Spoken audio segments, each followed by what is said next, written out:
1 lecture and masterclass series.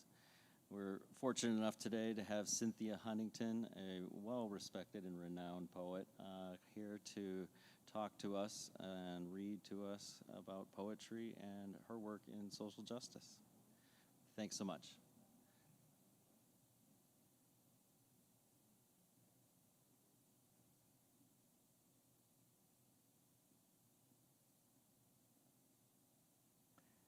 Hello, Northern Vermont. It's beautiful to be here today. I have my water and my lozenges, and I hope the lozenges aren't too distracting, but actually coughing is worse, so I will keep going with that. I was asked to speak today about poetry and social justice, which is a large topic, much larger than I can take on. I've decided to focus on one aspect of social justice that I do have at least some experience writing about and researching, and that's the large topic of immigration and justice. I want to put some of my thoughts about our current and ongoing immigration crisis in this country into some historical context. People are always saying that, well, we are a nation of immigrants. It's just completely true. If you're not Native American, your people came here. But I don't think we always remember how we came here and the various reasons that we came here. We love the myth of the self-made man, mostly, who comes. My grandfather came with $14 in his pocket and did well, and that's true. But what we forget is people didn't come because they wanted to. People come because situation at home has become untenable, for the most part. Some people are adventurers and explorers. Some people are going to start large plantations. Even they are usually second sons who are coming because they don't have an inheritance at home. But immigration and resettlement comes out of social chaos. It comes out of famine or poverty or war or persecution. And all the people who have come here and done well, there's an element of trauma for all of us. My own family, with one errant French ancestor who we haven't been able to trace very well, is mostly English. And I always thought to myself, my family goes back to the 1600s in this country. Why aren't we rich? We should be. Aren't we the founders? Aren't we the ones who got here early? For everyone who came here as a governor or as a landowner, most came as workers. In the 1700s, at least 2/3, probably more, of the immigrants just from England were indentured servants. Europe was emptying out its excess population, people who had been displaced by the Industrial Revolution, convicts. Later we get people, moving from various parts of Europe, and later from the rest of the world to the New World. But even the first settlers were coming coming away from something hard and terrible. I'm going to read a very famous poem by William Blake, which is not about immigration, but about the results of the early results of the Industrial Revolution. This would be 1750, 1770. The displacement of rural people into London, forming vast slums, and people with no urban skills displaced from their farmlands and homelands, flooding into London. And this is his kind of prophetic view of what he sees in London, which are seeing a lot of the people who are going to come here. London. I wander through each chartered street, near where the chartered Thames does flow, and mark in every face I meet marks of weakness, marks of woe. In every cry of every man, in every infant's cry of fear, in every voice, in every band, the mind-forged manacles I hear. How chimney sweepers cry, every blackening church appalls, and the hapless soldier's sigh runs in blood down palace walls. But most, through midnight streets, I hear how the youthful harlot's curse blasts the newborn infant's ear and blights with plagues the marriage hearse. What Blake is doing here is pointing out this a sense of no escape. The church, the state, every institution is implicated in the situation in London. These chartered streets that are marked out, owned, and even the Thames has been fenced in and charted, and the defeat of the urban masses, the child laborers, the chimney sweeps, who the church is not speaking up for, the soldier relieved from duty, who is now left on the streets, and the palace walls are metaphorically stained with his blood.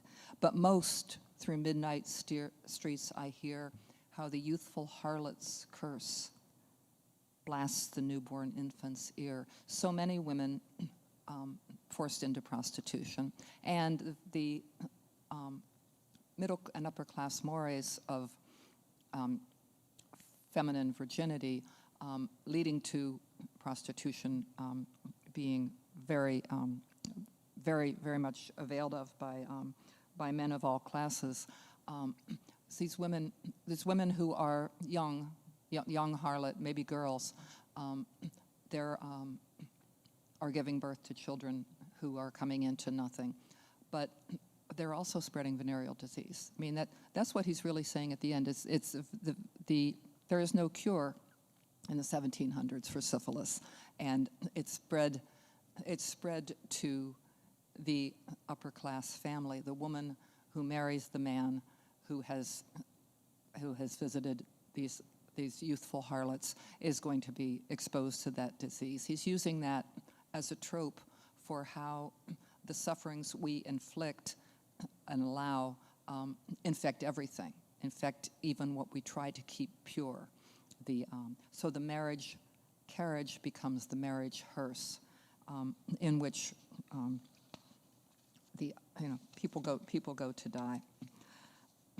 That's one way of speaking about social justice. He's not only decrying what it does to the people who are oppressed, but pointing out that no one is exempt. The church is appalled. The palace church is covered with blood.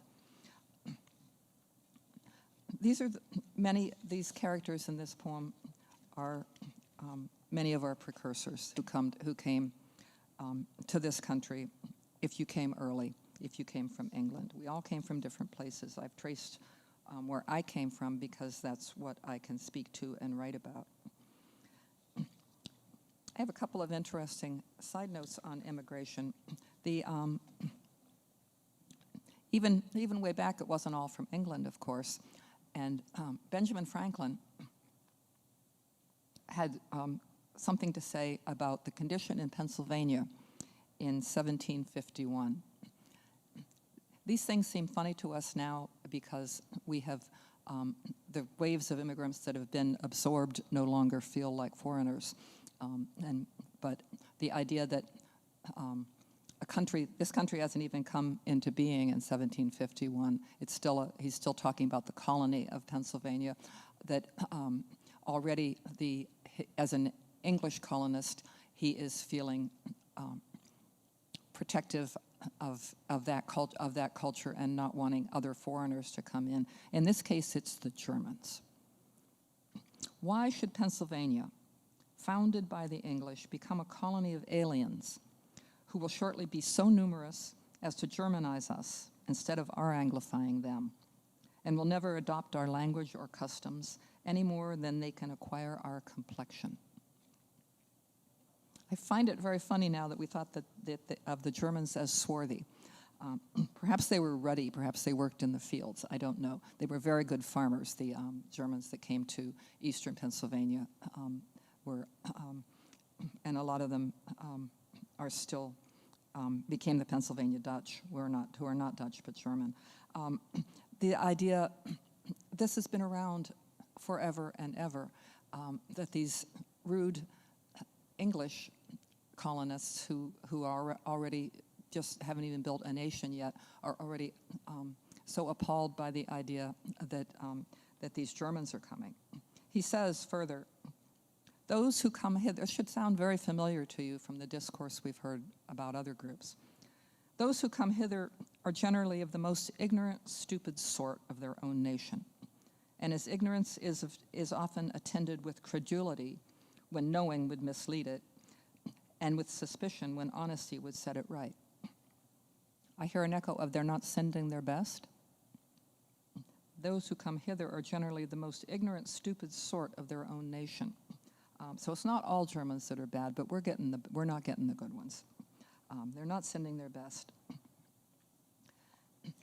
You didn't even need a visa to immigrate to the United States until 1924.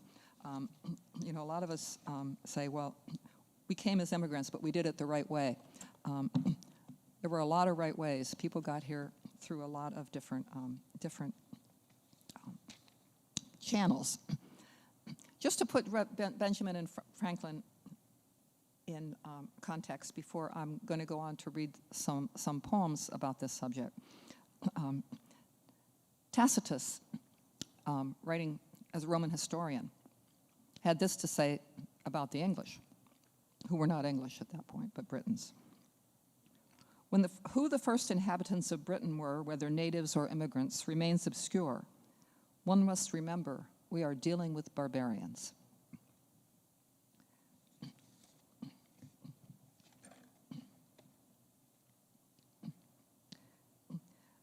My most recent book, Terra Nova, New World, focuses on exile, migration, immigration, and I won't take you through the whole story. It starts with the Old Testament when Jehovah tells Abram to go out from his family's home, and the constant movement of peoples through history. But the 8th chapter of the book is called Histories, and this chapter focuses on some aspects of early immigration into the United States. But the first poem is called Genome, and this takes us back to the fact that we all came out of a very small group of humans or proto-humans in Africa. Once we were one, then wandered, set feet forth, ahead and onward gone, apart to walk, small bands to roam. Northing to wind and wending went along rough ways, no path or road then. There we were wind without end, all scattered, broken up, undone. Once we were one. Like wind we bore, were born, were outward flung. Sound waves from single drum. In one time only one, no time to come until we break and go out from this place, away into a land of dust and stars. I show you kin, clan, cousin, tribe. We wandered far. We strayed to turn, life opening called beyond. Now take him wife from neighbor's tent, be onward gone. Girl given stranger, suffer mother's grief. Break ties to bind, make new. We must have lost to find, to come upon, to know. be broken to no other, second, else, in whom we find the other who is not the self, toward whom the self may bend. These strangers who are not ourselves, in whom we find the lost again.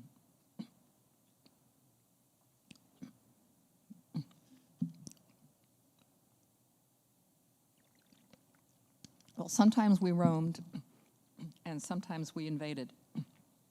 It starts with the Vikings and ends with Lewis and Clark. Invasions. Soars the boat now, sails above horizon, raises dragon's head, beat wings of oars, roars up, rides waves ashore, brings war and fear to bear on nations seized. My terrible grandfather, hello. And it was holy Toledo, the Visigoth king, and holy the edicts and the tribunals.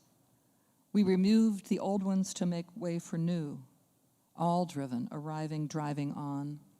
Legions, pilgrims, nations destroyed. New dog park raises taxes. The town fenced off the beach, red dory on the sand, a picture postcard. I was there, once defeated, made picturesque. Condoms, high tide, floated up, deflate. A memorial freeze lauds our birthright. We came here fleeing ruin.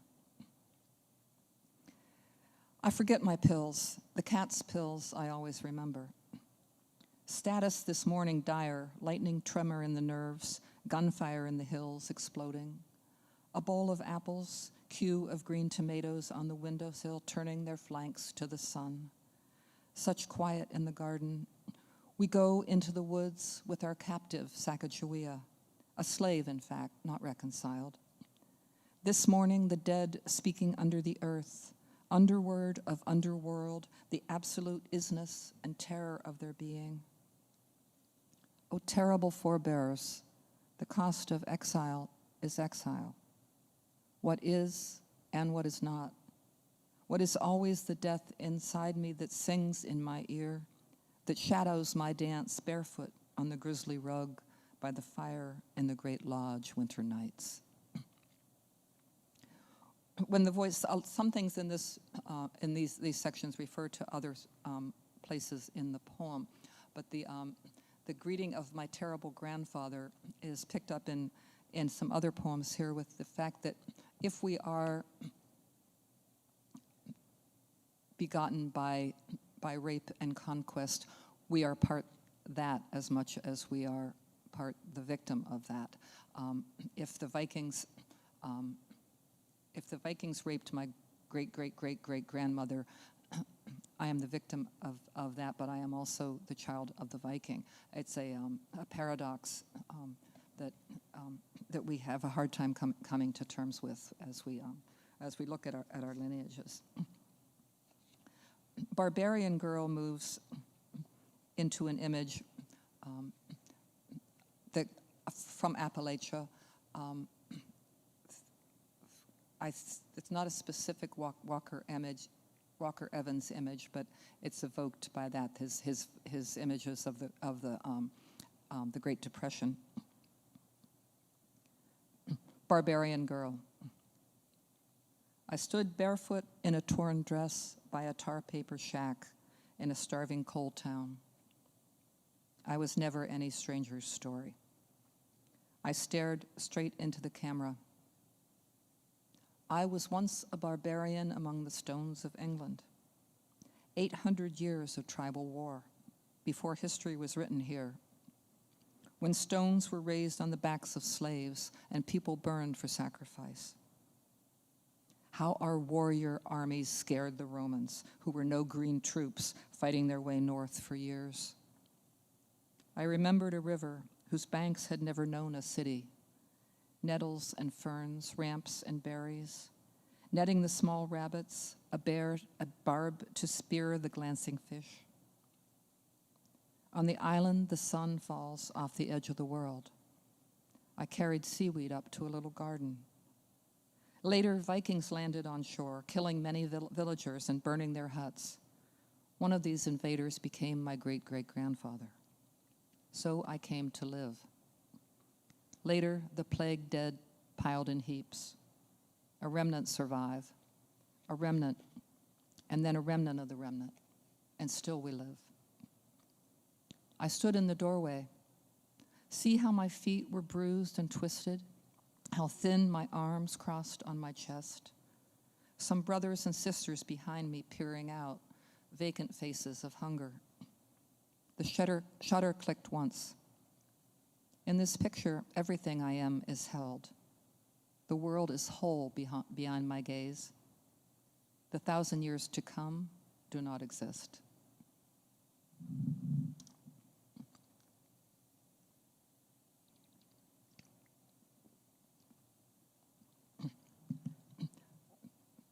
This second poem has epigraph from the beginning of Moby Dick, because one did survive the wreck. Ishmael being the one who has survived the wreck of the Pequod and has come back to tell the tale. In this poem, the survivor is Tisquantum. And I'll tell you a little bit about his story. Tisquantum was reinvented as Squanto, the pilgrim's friend, the friendly Indian who spoke English and interceded, was as an intermediary between the pilgrims and the Native Americans. He had a fascinating story. Tisquantum's, the name means wrath of God, and it's thought that probably that was not his birth name, but the name that he took after he returned to his village. He was captured by, I forget the name, I think Thomas Hunt. I forget the name of he, with several other Native Americans, was captured and taken back as a trophy taken to Spain to be sold into slavery. A priest intervened and arranged a freedom for these captives. I don't know what happened to the others. I don't know if their stories had been written, but Tisquantum, whatever he was called at that point, by some means that have not survived, haven't been documented, made his way to London, where he became the sort of showpiece for a wealthy man in London. He was taught English. He was educated to dress well and come to parties, but he was like, an exotic trophy. His whole desire during this time was to go back home, of course. And he finally, by getting to know practically everyone in upper-class London, managed to find someone who was mounting an expedition to Nova Scotia and wanted to take him on as an interpreter because though he spoke a different native language, he spoke a language in the same family as where they would be going. So his plan was to get over there at any means. Unknown to pretty much anyone, while he was gone, a massive plague struck all the Native Americans of the East Coast. About 95% of the population died. Thomas Dernier writes, and I think there may be some quotations from that in here, that sailing down the coast, that it's an open graveyard, that people had died so quickly they couldn't even be buried. There are just skeletons rotting in the sun. Tisquantum gets back, and I think that's probably when he takes that name, gets back, sails home seeing all this destruction, arrives finally at his native village, Patuxet, which is empty. The surviving natives along the coast have regrouped into clans that are not as traditional. They're made up of people from various villages just to make enough people to get along. So it's a pretty devastated culture as well as population. And this is the man who walks into the pilgrim's village which they called Plymouth, but he called Patuxet, which was his village, and works for, becomes the interpreter for the English. Because one did survive the wreck. When Wrath of God returned from his captivity among the barbarians, 7 years after being kidnapped from his village by a trader, sold as a slave in Spain, ransomed by priests, and spirited to England, where he was kept as a rich man's trophy. Then, having talked his way onto a ship bound for Newfoundland, later to sail with Thomas Dermer's expedition down the coast, where he was taken on as a translator, having learned English during his sojourn in London. When, having prevailed through patience and ingenuity, through many and diverse dealings with these nations and persons, each of whom had their own purposes regarding him, when after those hard years and great efforts he reached his home, he found all lost. The year after he was taken, a great plague had swept the Atlantic seaboard, killing over 90% of the Wampanoag, Massachusetts, Pennacook, Nauset, Pemaquid, and Abenaki populations. From southern Maine to Narragansett Bay, the coast lay empty. Utterly void, wrote Dermer in his log. His village, Patuxet, deserted, the houses empty, the fields overgrown. Bones of his family and neighbors lay whitening in open air, their skeletons bleached by the sun. The only words we have for this come down from Europeans. Thomas Morton. In a place where many inhabited, there hath been but one left alive to tell what became of the rest, the living being, as it seemed, not able to bury the dead, and they were left for crows, kites, and vermin to prey upon. And the bones and skulls upon the several places of their habitations made such a spectacle after my coming into these parts, it seemed to me a newfound Golgotha. King James I. There hath by God's visitation reigned a wonderful plague, in a manner to the utter destruction, devastation, and depopulation of that whole territory, so as there not left any that do claim or challenge any kind of interest therein. We, in our judgment, are persuaded and satisfied that the appointed time is come in which Almighty God, in his great goodness and bounty toward us and our people, hath thought fit and determined that these large and goodly territories, deserted as it were by their natural inhabitants, should be possessed and enjoyed by each of our subjects. Thomas Dermer. The savages died like rotten sheep, and their bodies before and after death were exceedingly yellow.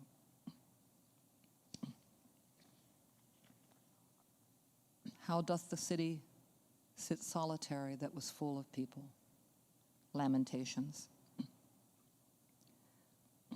When Wrath of God walked away from the ruins of his home, he had become a modern man. There had always been a way back in spite of obstacles. From Spain to London and Newfoundland, his travels in captivity had been harrowing, but focused toward an end. Now there was no place to return. His entire world was gone.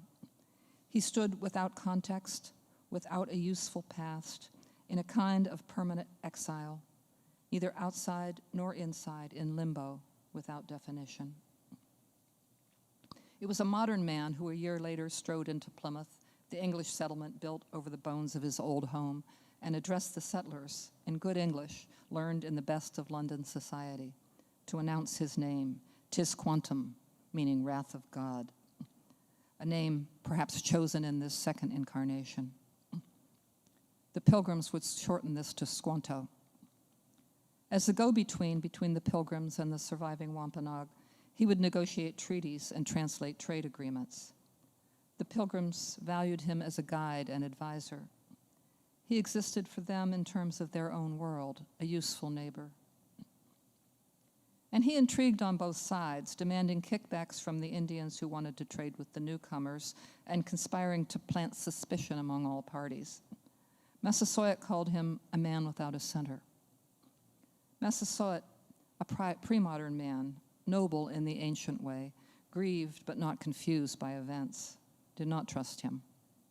Massasoit saw clearly like any mortal, but like any mortal, he couldn't see the future. As for the English, they were not modern and did not wish to be modern. Having fled the world of social change and revolution in their quest to restore the imagined purity of the first church, to build their city on a hill, a theocracy in the wilderness, while parsing their minuscule differences with the Church of England to an imagined gorge. Perched in the new world, they yet belong to the old, in time as well as culture. Of the players here, it is Tisquantum who most nearly models the world we know. The last survivor of Pawtuxet, a village erased from time, a soul untethered from his past, opportunistic, self-serving, solitary, and estranged, he prefigures our loneliness, our exiles and migrations, the displacement of peoples and endless search for foothold, before the history of this nation had even begun.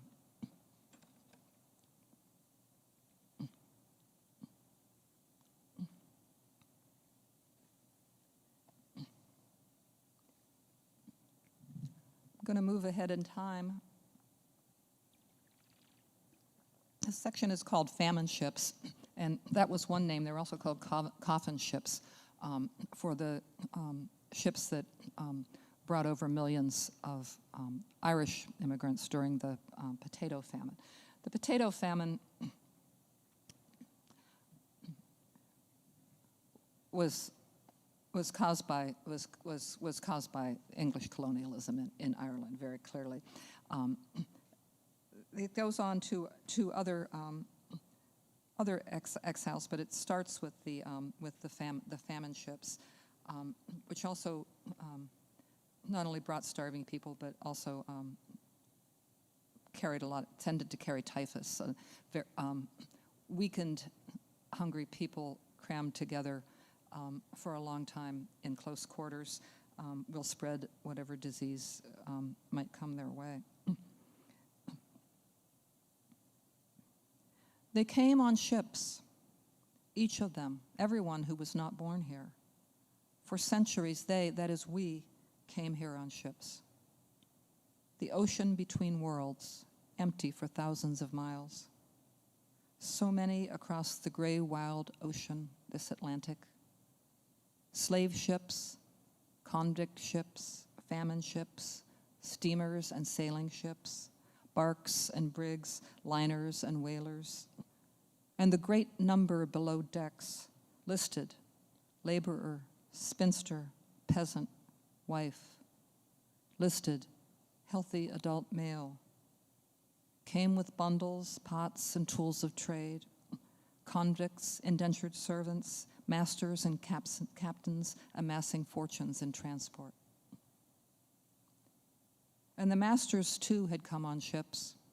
And the captains, they, too, had to come. But first, they needed to depart. Thousands of farewells, evictions and clearances, 1,000 Irish in one day at the port of New York, for years of days, fever in the folds of their clothes and bodies stung with salt. How the sharks began to follow the boats when typhus flared among the crowded, starving passengers. Ship fever, bones in the deep, a body wrapped in cloth, weighted with stones, the de profundis set over it, the plank tipped, teeth and nails, buttons and buckles. Very few diamonds, I think, were lost, and much cargo saved, but precious flesh swallowed by the ton. Ocean, I fear the beach, but fear the ocean. I love the beach, but fear the ocean. I walk at the edge of departure, testing the edge, but no further. How many separate voyages of ancestors bring me here? Why tease the odds further? Arriving is full of uncertainty, and welcome is a middling thing.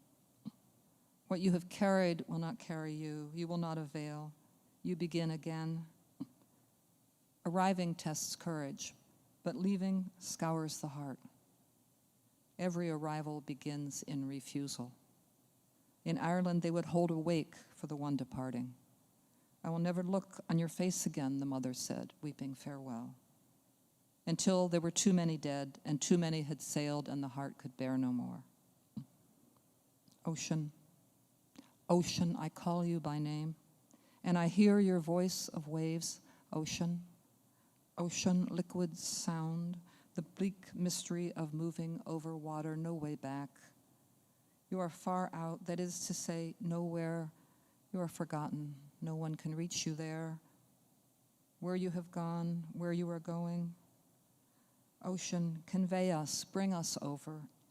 We come on ships, called to or expelled from, fleeing, shackled, spat out. Papers in our coats we cannot read. Blood in our faces, memory in our blood, a little warmth there in our blood. The ocean has none. Sun dances on its surface. We sail skimming, toss the further down, the colder it grows, leaving land, leaving sky, tumbling dark, leaving those left behind.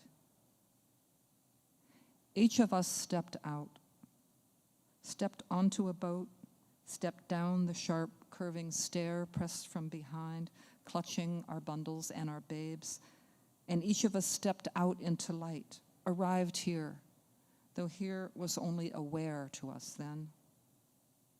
The ones who never stepped out, we do not continue. We are the children of the survivors. Son leaves, arrives orphan. Wife arrives widow. These are the ones who survive losing. We are the ones who came, which meant leaving. We came by ship, over water, and here it lies, ocean, still unknown, passage yet uncomprehended.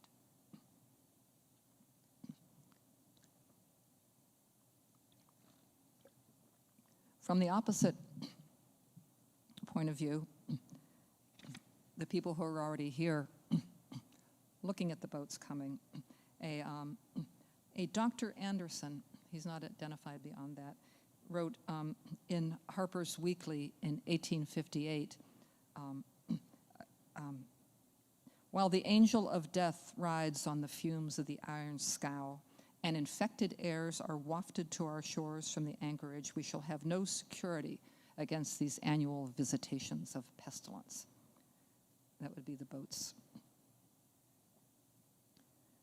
This is called Clay. It's the speech of the pestilent masses. We, the roughs, the unruly, promising little, failing much. We, mumblers, dissemblers, despoilers of custom and courtesy. We, the issue of conquest, brood of indenture, the displaced of capital, delivered here from endless lineage of wretches begotten in desperate couplings and cellars and ships' holds, landed here to suffer and to clutch whatever is left by them to spare. We, the potato-fed, mush-tongued, spooning gruel over toothless gums. We, lumpen, sway-backed, basin-hipped, slit-grinned with blemish, wen, and pustule, who lick the grease from kingpins' palms, scavenge orts and offal, suckle pap and live to bring forth children in pain and suffering, eat dust our days and break our backs with toil. Son of man, eat what is given you. We come bearing jaundice, influenza, typhoid, and cholera, roseola, rickets, measles, pox, and flux, like tributes for our betters, the surface of our being, our lice and fleas, our pinworms, hookworms, and scrofula, our phlegms and humors. We are here on this shore, bred in multitudes. We are always with you now. It is spoken that salvation is free. We hold precisely nothing in our hands. We testify in open air, a vagrant crown, a tentless mind. It is spoken that the landless will be driven to the river to be baptized because there is on earth no place for us to stand. You, we, mine, and it's spoken that the slave led forward into exile finds self when slave in self has died. And none of that generation who crossed the parted waters, who walked on the dry land between the waves, were left alive to see that promised land. Still, we are a stiff-necked people, ungrateful and defiant, trusting none, our own worst friend. Give me a rope, I'll make a noose. Show me a height, I'll dash myself, all knives kept under lock. The voice of the orphan in mind, insisting suffer, eat bread and drippings. The robber baron locks up his manse, throws out crust and bones. Their horses bred to run, and Pinkertons, nice name for a brute, set against the workers who stood at homestead. Yet we will murder the one who stares to say we are the protoplasm of creation, that we fill the sky with light. We bred with Neanderthals, a noble race who live in us yet. They too were stardust. And the taste of ash at Dachau, soldiers carried on their clothes, an ocean of ash, and the woman standing at a long window above the gardens in a room fitted out for the visit of Marie, Queen of Romania, granddaughter of Victoria, long to reign over us, a room in the mansion of the great railroad mogul who bought the window and the view, who bought the Queen's visit. A tired woman with the dust rag in her hand passes to gaze at view of hillsides dense with trees that have always been there and once belonged to no one.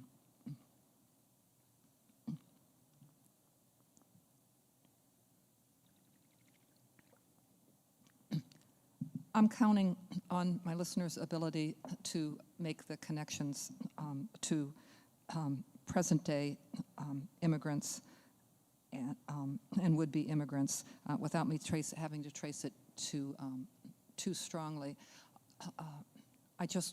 I want to say in this section that I want everything to come out of the first poem, Once We Were One, and that this history repeats itself, and it's easy looking back to see who we think were the good guys and were the bad guys, and how even our wonderful Benjamin Franklin looks ridiculous now in his opposition to the unruly Germans, and the Romans' disdain for Britain is certainly undone by history as well. I'm going to end with another prose poem called Lineages, and this is just a more personal imagination of where my family might have come from. It draws on the rest of this. I don't try to speak for anyone else.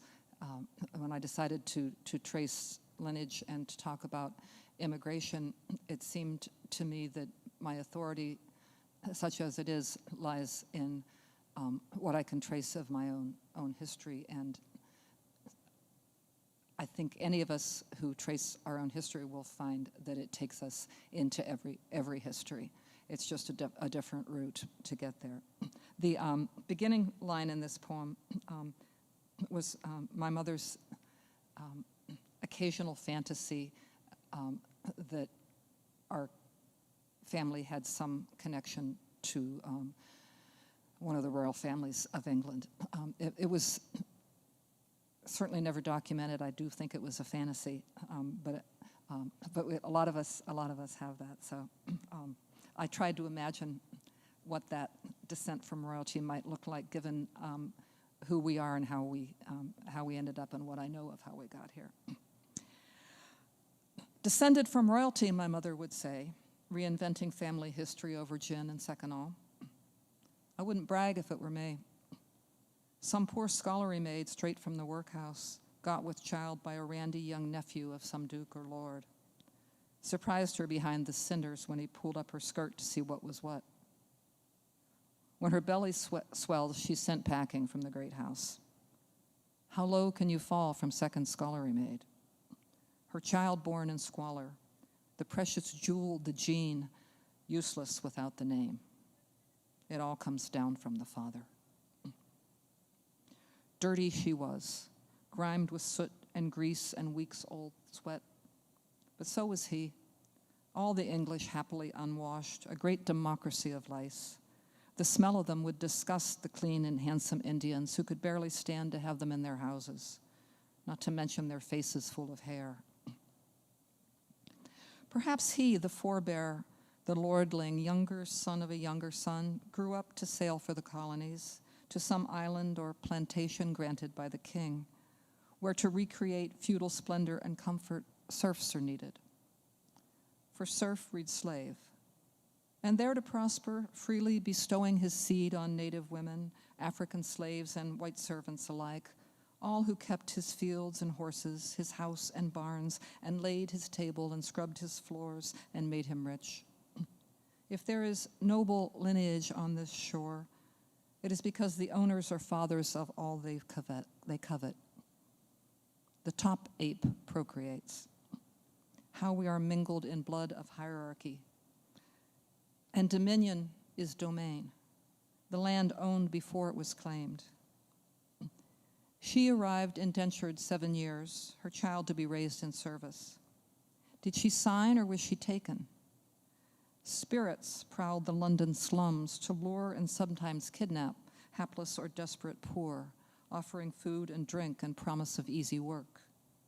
Sign the contract and you'd find yourself locked up until the ship could sail, already owned, unfree. Meanwhile, he, our first progenitor, father of thousands unchronicled, disappears from the history. How can we claim the father?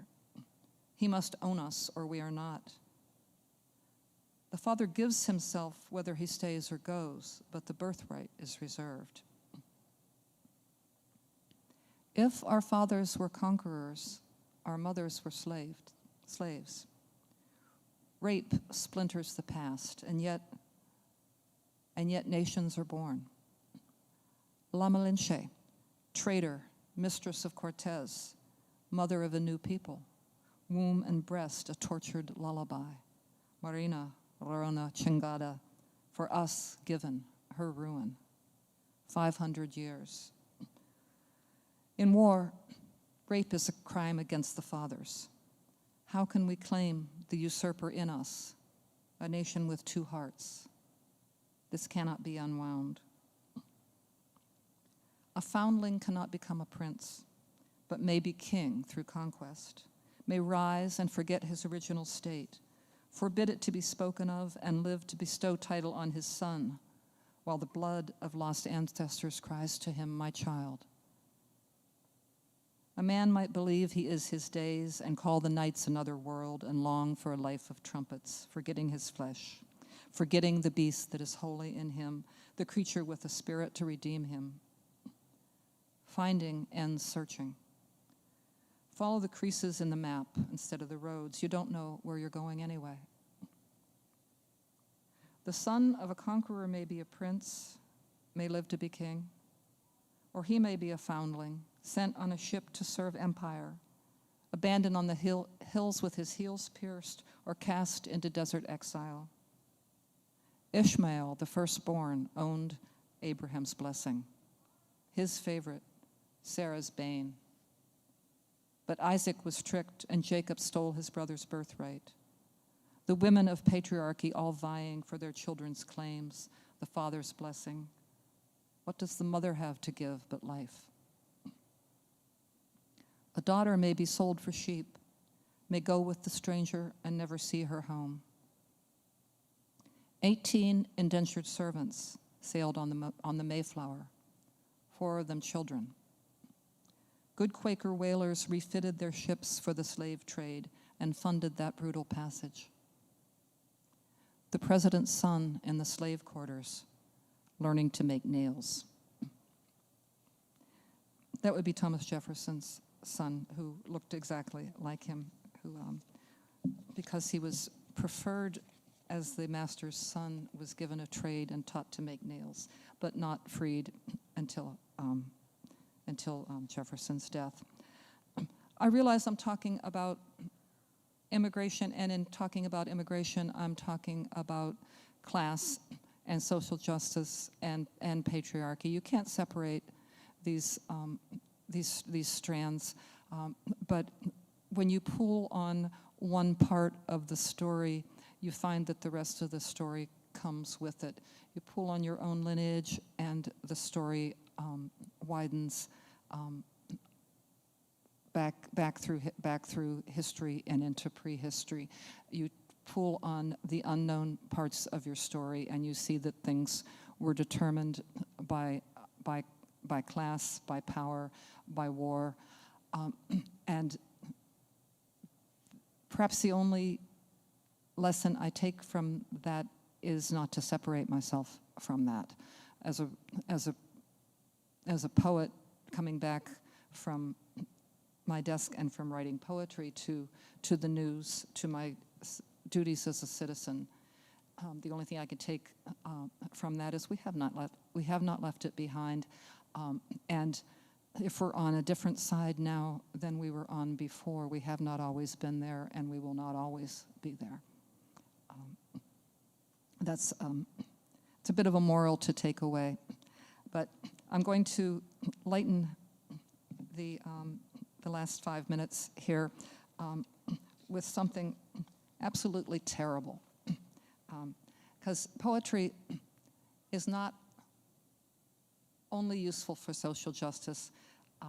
All the arts are also very useful for social injustice. The power structures also have their propaganda.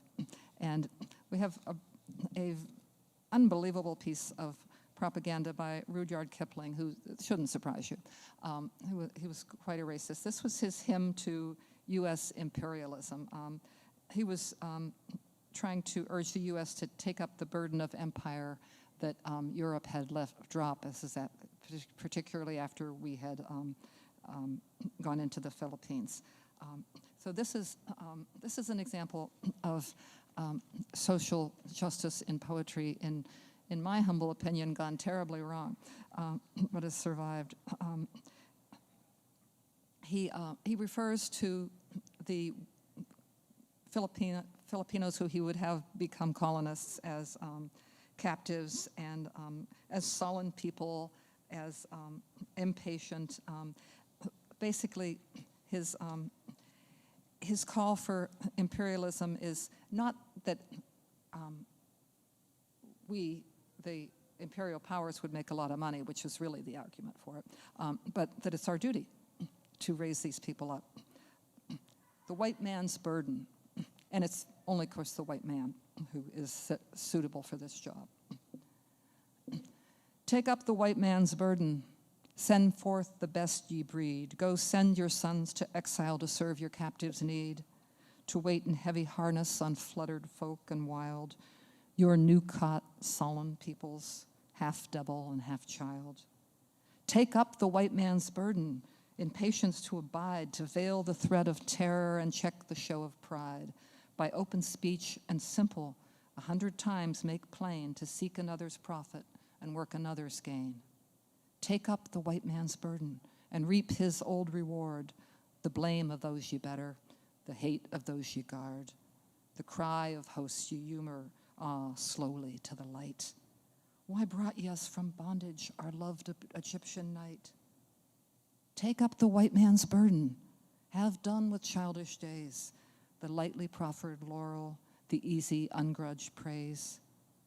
Comes now to search your manhood through all the thankless years, cool-edged with dear-bought wisdom, the judgment of your peers. So we will colonize the world for their own good only if we are brave and unselfish. I hope that some of the things that we're hearing in our discourse today will sound as ridiculous to our ears as this does to mine, at least right now. I thank you for having me. It's a pleasure to be here in northern Vermont as a southern Vermonter, coming up to migrate, and I wish you a good day. Thanks very much.